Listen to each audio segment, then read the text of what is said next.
जय हिंद दोस्तों। आज की इस वीडियो में हम लोग देखने वाले हैं क्लास 10th हिंदी व्याकरण का चैप्टर नंबर 12। इसका नाम है उपसर्ग।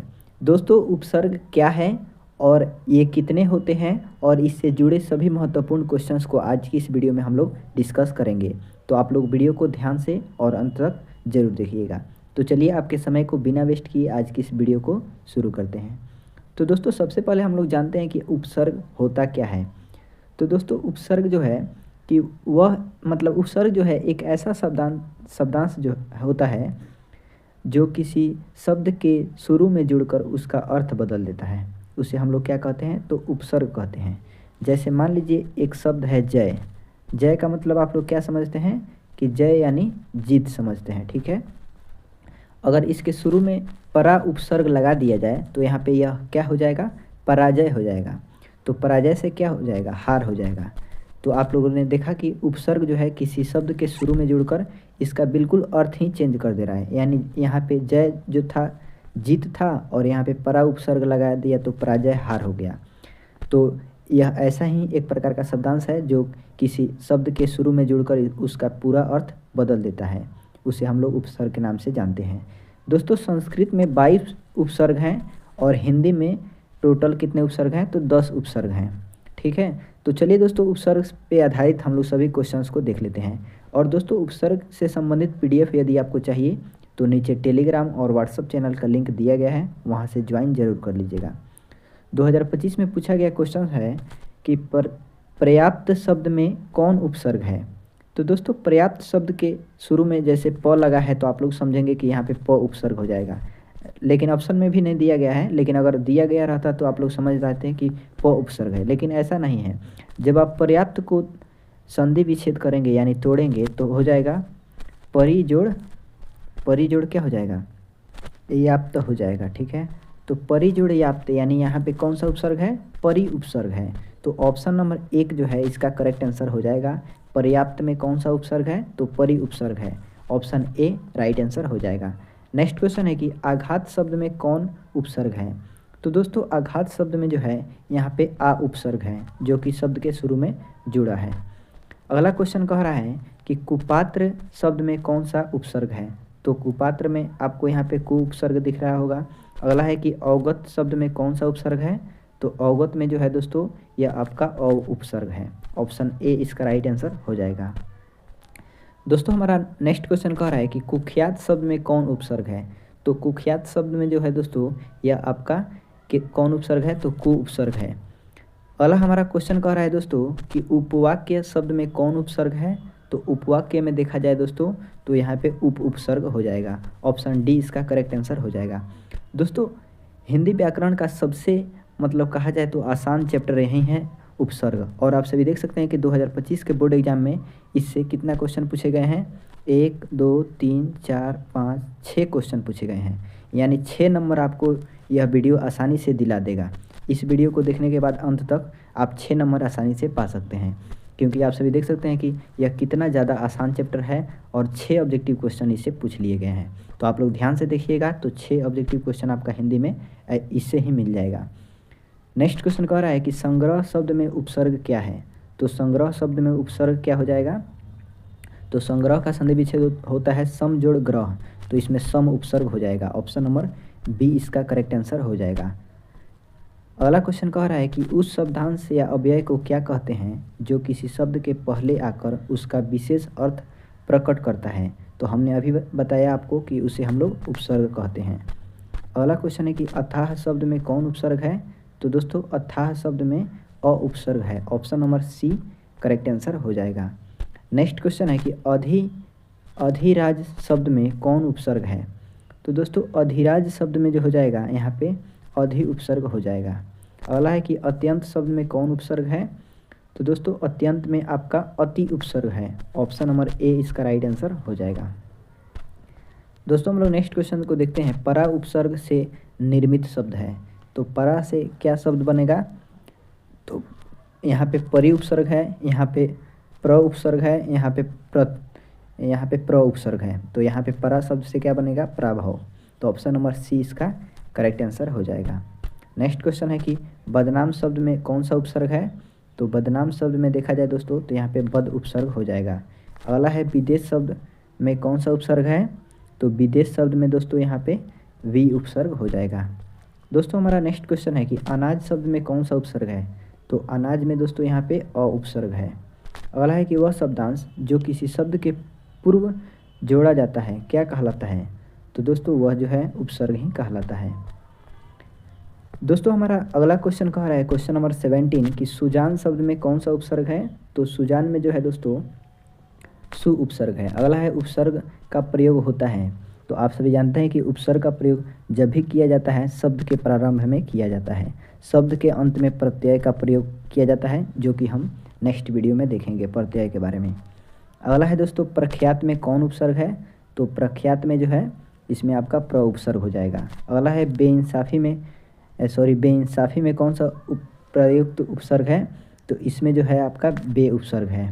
अगला है प्रतिकूल में कौन सा उपसर्ग है, तो इसमें देखा जाए दोस्तों तो इसमें प्रति उपसर्ग हो जाएगा।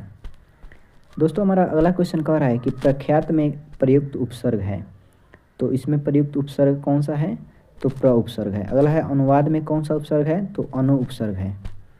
दोस्तों अगला क्वेश्चन कह रहा है कि व्यवस्था से पूर्व कौन सा उपसर्ग लगाएं कि उसका अर्थ विपरीत हो जाए, यानी व्यवस्था से पूर्व इसमें से कौन सा उपसर्ग लगाया जाएगा कि इसका अर्थ बिल्कुल उल्टा हो जाएगा। तो व्यवस्था का मतलब होता है कि व्यवस्थित या व्यवस्था मतलब सजाना, ठीक है। अगर इसमें अ उपसर्ग लगाया जाएगा तो वह क्या हो जाएगा दोस्तों, अव्यवस्थित हो जाएगा। अव्यवस्थित का मतलब हुआ कि सजाया हुआ नहीं, यानी कि इधर उधर किया हुआ, तो उसे हम लोग अव्यवस्थित कहेंगे। तो यहाँ पे अ उपसर्ग यदि हम लगाएंगे तो यह पूरा उसका अर्थ बदल देगा, तो यही आपका राइट आंसर हो जाएगा option number A. Next question कह रहा है कि निस्तेज में कौन सा उपसर्ग है, तो निस्तेज में दोस्तों निस उपसर्ग है। निर्वाह में कौन सा उपसर्ग है, तो निर्वाह में दोस्तों निर उपसर्ग है, क्योंकि निर जोड़ वाह होता है। आप लोग संधि विच्छेद करके भी इसका मतलब क्या है कि उपसर्ग देख सकते हैं कि कौन सा उपसर्ग है कौन सा उपसर्ग नहीं है। अगला है कि गमन शब्द का विपरीतार्थक बनाने के लिए आप किस उपसर्ग का प्रयोग करेंगे, तो गमन का यदि हम लोग को विपरीतार्थक अर्थ निकालना है तो हम लोग इसमें आ उपसर्ग जोड़ेंगे तो आगमन हो जाएगा। गमन का क्या हो जाएगा, आगमन। अगला क्वेश्चन है कि बेईमान में कौन सा उपसर्ग है, तो इसमें बे उपसर्ग हो जाएगा। ऑप्शन नंबर क्या है कि सी करेक्ट आंसर हो जाएगा। किस शब्द में उपसर्ग का प्रयोग हुआ है, तो दोस्तों इसमें देखा जाए उपकार शब्द जो है इसमें उपसर्ग का प्रयोग हुआ है, तो ऑप्शन ए इसका राइट आंसर हो जाएगा। अगला क्वेश्चन है कि विज्ञान में कौन सा उपसर्ग है, तो विज्ञान में बी उपसर्ग है। संस्कार में कौन सा उपसर्ग है, तो सम जोड़ कार होता है, तो यहाँ पे कौन सा उपसर्ग हो जाएगा, तो यहाँ पे आपका सम उपसर्ग हो जाएगा। अगला है कि विमुख शब्द में कौन सा उपसर्ग है, तो विमुख में दोस्तों आपका भी उपसर्ग है। नेक्स्ट क्वेश्चन कह रहा है कि पुरोहित में कौन सा उपसर्ग होगा, तो पुरोहित में दोस्तों पुरः उपसर्ग हो जाएगा। परिजन शब्द में कौन सा उपसर्ग है, तो इसमें दोस्तों आपका परि उपसर्ग है। संकल्प में कौन सा उपसर्ग है, तो सम उपसर्ग हो जाएगा। दोस्तों हमारा नेक्स्ट क्वेश्चन है कि स्वागत में कौन सा उपसर्ग है, तो स्वागत में आपका सु उपसर्ग है। अध्यक्ष में कौन सा उपसर्ग है, तो अध्यक्ष में दोस्तों आपका अधि उपसर्ग है। अगला क्वेश्चन कह रहा है दोस्तों कि किस शब्द में अन उपसर्ग का प्रयोग नहीं हुआ है, तो दोस्तों अन उपसर्ग का प्रयोग किस शब्द में नहीं हुआ है, तो दोस्तों अनुपम शब्द में जो है अन उपसर्ग का प्रयोग नहीं हुआ है, बाकी सभी में हुआ है, तो ऑप्शन नंबर सी इसका करेक्ट आंसर हो जाएगा।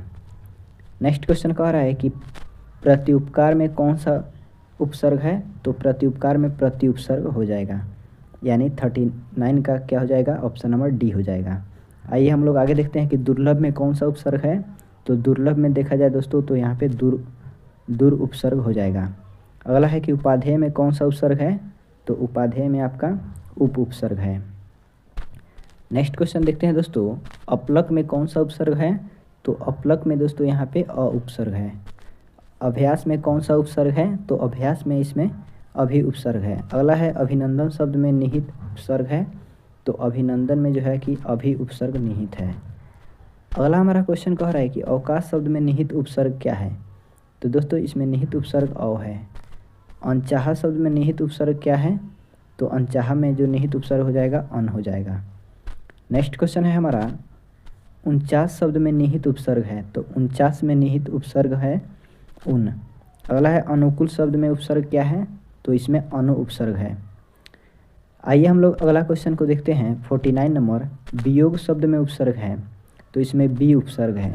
निर उपसर्ग से निर्मित शब्द नहीं है, तो निर्दोष, निर्जल, निर्देश, निरंजन, यानी ऑप्शन नंबर डी जो है इसका करेक्ट आंसर हो जाएगा।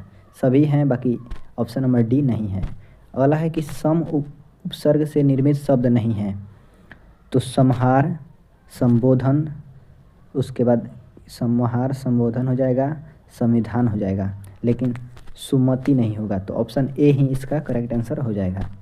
नेक्स्ट है दोस्तों, स्वाभिमान में उपसर्ग है, तो स्वाभिमान में कौन सा उपसर्ग है, तो इसमें देखा जाए तो इसमें आपका स्व उपसर्ग है। निर्जन में कौन सा उपसर्ग है, तो निर्जन में दोस्तों निर उपसर्ग है। अगला है कि अतिक्रमण में उपसर्ग है, तो अतिक्रमण में आपका अति उपसर्ग है, यानी ऑप्शन नंबर सी इसका करेक्ट आंसर हो जाएगा। दोस्तों हमारा अगला क्वेश्चन है कि सुगंध में निहित उपसर्ग है, तो इसमें निहित उपसर्ग है सु। अगला है परिश्रम में कौन सा उपसर्ग है, तो परि जोड़ श्रम होता है, तो इसमें परि उपसर्ग हो जाएगा। पराजय में कौन सा उपसर्ग है, तो पराजय में दोस्तों आपका परा उपसर्ग हो जाएगा। अगला क्वेश्चन कह रहा है कि प्रदर्शन में कौन सा उपसर्ग है, तो प्रदर्शन में दोस्तों आपका प्र उपसर्ग है। उद्भव शब्द में निहित उपसर्ग क्या है, तो दोस्तों यहाँ पे उद उपसर्ग है। अवलंब शब्द में निहित उपसर्ग क्या होगा, तो अवलंब में आपका अव हो जाएगा।